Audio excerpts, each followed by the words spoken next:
Champions trophy 2025 తుది పోరుకైతే team India మరియు న్యూజిలాండ్లు సిద్ధమైపోయాయి. Opponent New Zealand team భారత్కి కొరుకుడు పడని ప్రత్యర్థి అని చెప్పుకోవచ్చు. ఎందుకంటే ఆ జట్టు ఆట శైలి అలా ఉంటుంది. మరి ఆల్రౌండర్ పవర్, అద్భుతమైన బ్యాటింగ్, కళ్ళు చెదిరే బౌలింగ్, ఇంకా కష్టమైన ఫీల్డింగ్ ఇది కివీస్ సొంతం. కష్ట సమయాల్లో ఎవరో ఒకరు జట్టును నిలబెట్టేస్తుంటారు.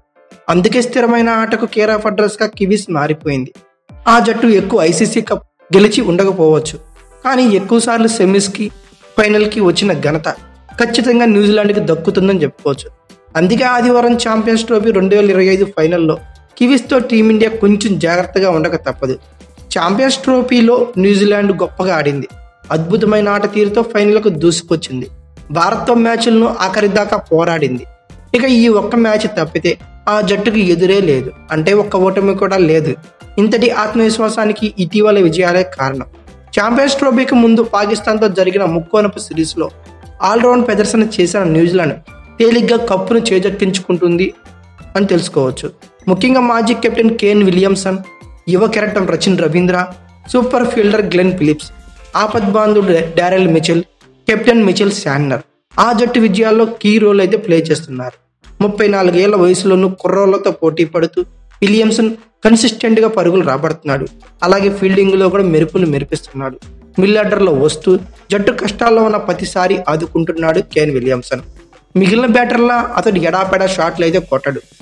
కొలిచి కొట్టినట్లు చాలా పద్ధతిగా అయితే కొడతాడు. దుబాయ్ లాంటి పిచ్చి కేన్ మామకు ఆటకు ఆతికినట్టు సరిపోతుంది. బంతిని మిడిల్ చేస్తూ చక్కని టైమింగ్తో పరుగులు సాధిస్తే ఇన్నింగ్స్ నిలబెట్టడం చాలా సులభం. భారత్తో గత మ్యాచ్లోనూ కేన్ మామ ఇదే పని చేశాడు. జట్టును విజయం దిశగా తీసుకెళ్లాడు. అయితే మిగిలిన బ్యాటర్ల నుంచి సహకారం కొరవడంతో న్యూజిలాండ్కి అయితే ఓటమి తప్పలేదని ఒక కారణంగా చెప్పుకోవచ్చు.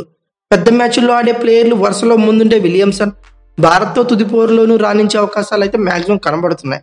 ఒత్తిడిని మింగి కూల్గా, కన్సిస్టెంట్గా తాను పని తను చేసుకుపోయే కేన్ మామతో రోహిత్ సేనకు పెను ప్రమాదం పొంచి ఉంది అనే మాట్లాడుకోవచ్చు. రచిన్ రవీంద్ర రూపంలో కూడా భారత్కు మరో సవాల్ తప్పదు. ఈ టోర్నీలో ఆడింది 3 మ్యాచ్లే, అయినా 2 సెంచరీలు చేసి ఔరా అనిపించాడు ఈ ఆల్రౌండర్. అలాగే బంగ్లాదేశ్ పై ఆడిన తొలి మ్యాచ్లోనే శతకం సాధించిన రచిన్ రవీంద్ర దక్షిణాఫ్రికాతో కీలక సెమీఫైనల్లో మరో సెంచరీ చేశాడు. అలాగే విలియమ్సన్తో కలిపి ఒక భారీ భాగస్వామ్యం దక్షిణాఫ్రికా మ్యాచ్లో నెలకొల్పాడు రచిన్ రవీంద్ర. ఫామ్ లో ఉంటే ఎంత సులభంగా పరుగులు సాధిస్తాడో అతడు మరోసారి ఈ విధంగా సాటి చెప్పాడు. ఓపెనింగ్ లో అతన్ని అడ్డుకోకపోతే టీమిండియా మూల్యం చెల్లించుకోక తప్పదనే చెప్పుకోవచ్చు. ఇక మైదానంలో మెరుపులా కదిలే గ్లెన్ ఫిలిప్స్ భారత్కు పెద్ద ప్రమాదకారే అనటంలో సందేహం లేదు. టీమిండియాతో గత మ్యాచ్లో కోహ్లీని ఫీల్డింగ్ చేర్చే క్రమంలో అతడు పట్టిన స్టన్నింగ్ క్యాచ్ చూస్తే వావ్ అనాల్సిందే. అభిమానులు అంత తేలిగ్గా ఈ క్యాచ్ అయితే మర్చిపోలేరు. ఫీల్డింగ్ లోనే కాదు, బ్యాటింగ్, బౌలింగ్ లో కూడా అతడు డేంజర్ అనే మాట్లాడుకోవచ్చు. ఇక మిడిల్ ఆర్డర్ చాప కింద నీరులా పరుగులు చేస్తూ ఇన్నింగ్స్ నిర్మించే డారెల్ మిచెల్ ను ఎంత త్వరగా ఫీల్డింగ్ చేరిస్తే టీమిండియాకి అంత మంచిదని చెప్పుకోవచ్చు. దుబాయ్ పిచ్పై ఇటీవల ఎక్కువ మ్యాచ్లు ఆడిన అనుభవం ఖచ్చితంగా భారత్కి ఉపయోగపడుతుంది. కానీ ఒత్తిడిలోనూ రాణించడం, పిచ్చి పరిస్థితులను వేగంగా అర్థం చేసుకుని సత్తా చాటే లక్షణాలు ఉన్న టీం ఏదైనా ఉందా అంటే ఖచ్చితంగా న్యూజిలాండ్ పేరు మొదటగా మాట్లాడుకోవచ్చు. టీమిండియాకి గట్టి పోటీ ఇవ్వడం ఖాయం.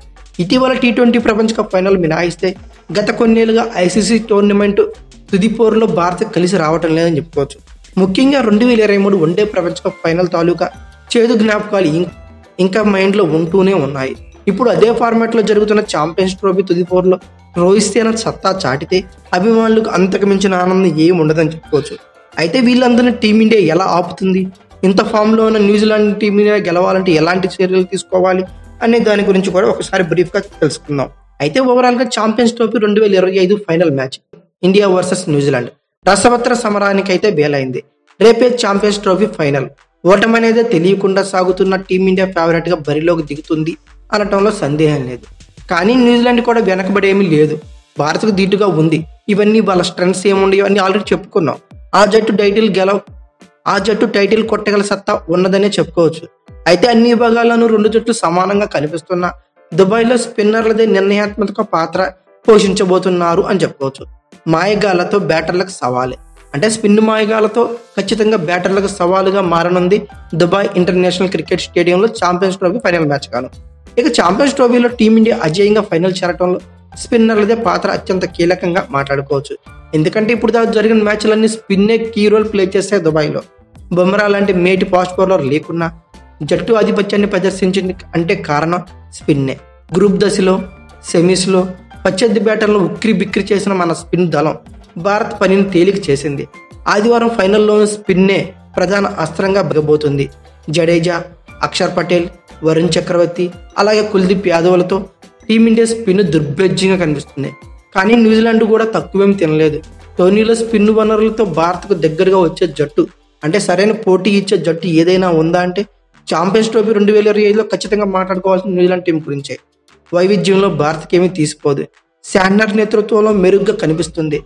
Bracewell, Rachin Ravindra, Glenn Phillips మంచి స్పిన్ ప్రత్యామ్నాయాలు కూడా ఆ జట్టుకున్నాయి. పిచ్ స్పిన్కు సహకరించిన నేపథ్యంలో రెండు జట్టు స్పిన్నర్ల మధ్య రసవత్తర పోటీ అయితే ఖాయంగా చెప్పుకోవచ్చు. బౌలింగ్లో స్పిన్తో ప్రత్యర్థిని కట్టిపడేయటం, అదే సమయంలో బ్యాటింగ్లో స్పిన్ను సమర్థంగా ఎదుర్కోవటం మీదే మ్యాచ్ ఫలితం అయితే ఖచ్చితంగా ఆధారపడి ఉంది అని చెప్పుకోవచ్చు. అయితే ఛాంపియన్స్ ట్రోఫీలో తన మ్యాచ్లన్నింటినీ దుబాయ్లోనే ఆడింది టీమిండియా. స్పిన్కి బాగా సహకరిస్తున్న పిచ్చులపై అద్భుత ఫలితాలు రాబట్టింది. చేజింగ్లో కానీ, ఫస్ట్ బ్యాటింగ్ చేసి కానీ బాగానే రాణించింది, గెలుపు విజయాలు సాధించింది.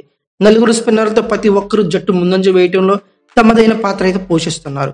ఒక స్పిన్ అనే కాదు, అన్ని యూనిట్లో కూడా టీమిండియా స్ట్రాంగ్గా కనబడుతుంది. కట్టుదిట్టమైన బౌలింగ్తో కీలక సమయాల్లో వికెట్లు అందించడమే కాకుండా పరుగుల ప్రవాహానికి కళ్ళెం వేస్తున్నారు మన స్పిన్నర్లు. చైనామెన్ స్పిన్నర్ కుల్దీప్ యాదవ్ మినా స్పిన్నర్లంతా ఓవర్కు 5 లోపే పరుగులు ఇవ్వడం కూడా విశేషంగా మాట్లాడుకోవచ్చు. కుల్దీప్ యాదవ్ 4 మ్యాచ్ల్లో 5.01 ఎకానమీతో 5 వికెట్లు పడగొట్టాడు ఈ సిరీస్లో. అతను కూడా కొంచెం దాటింది 5 ఎకానమీ అని చెప్పుకోవచ్చు. ఇక తర్వాత వరుణ్ చక్రవర్తి ఆడింది 2 మ్యాచ్లే 4.55 ఎకానమీతో 7 వికెట్లు పడగొట్టాడు. అక్షర్ పటేల్ 4 మ్యాచ్ల్లో 4.51 ఎకానమీతో 5 వికెట్లు పడగొట్టాడు. ఇక రవీంద్ర జడేజా 4 మ్యాచ్ల్లో 4.78 ఎకానమీతో 4 వికెట్లు పడగొట్టాడు. వీళ్ళే ప్రత్యర్థి బ్యాటర్లను కట్టిపడేస్తున్నారని చెప్పవచ్చు. ఏమాత్రం స్వేచ్ఛగా బ్యాట్ దులిపించే అవకాశమే ఇవ్వటం లేదు. అక్షర్ పటేల్ తన ఎడమ చేతి వాటర్ స్పిన్తో పవర్ ప్లేలో ఎంతో ఇంపాక్ట్ అయితే చూపిస్తున్నాడు. స్పిన్నర్ రవీంద్ర జడేజా మధ్య ఓవర్లో విశేషంగా రాణిస్తున్నాడు. సెమీస్లో బ్యాటింగ్ అనుకూల పిచ్పై ఆసీస్ను అతడు నిలువరించిన తీరైతే మహా అద్భుతం అని చెప్పుకోవచ్చు. మరీ ముఖ్యంగా కుడి చేతి వాటం బ్యాటర్లపై అక్షర్ పటేల్ అలాగే రవీంద్ర జడేజా ఎక్కువ ఇంపాక్ట్ అయితే చూపిస్తున్నారు. ఇక ఆఖరి ఓవర్లో కుల్దీప్ పై రోహిత్ విశ్వాసం ఉంచాడు. ఈ టోర్నీలో ఆఖరి 10 ఓవర్లు ఎక్కువ 10.3 ఓవర్లు 5.52 ఎకానమీ రేటుతో 4 వికెట్లు పడగొట్టారు. బౌలింగ్ చేసిన భారత్ స్పిన్నర్లు అతడే అని చెప్పుకోవచ్చు. అలాగే ఇక లెగ్ స్పిన్నర్ వరుణ్ చక్రవర్తి గురించి వేరే చెప్పే పనే లేదు.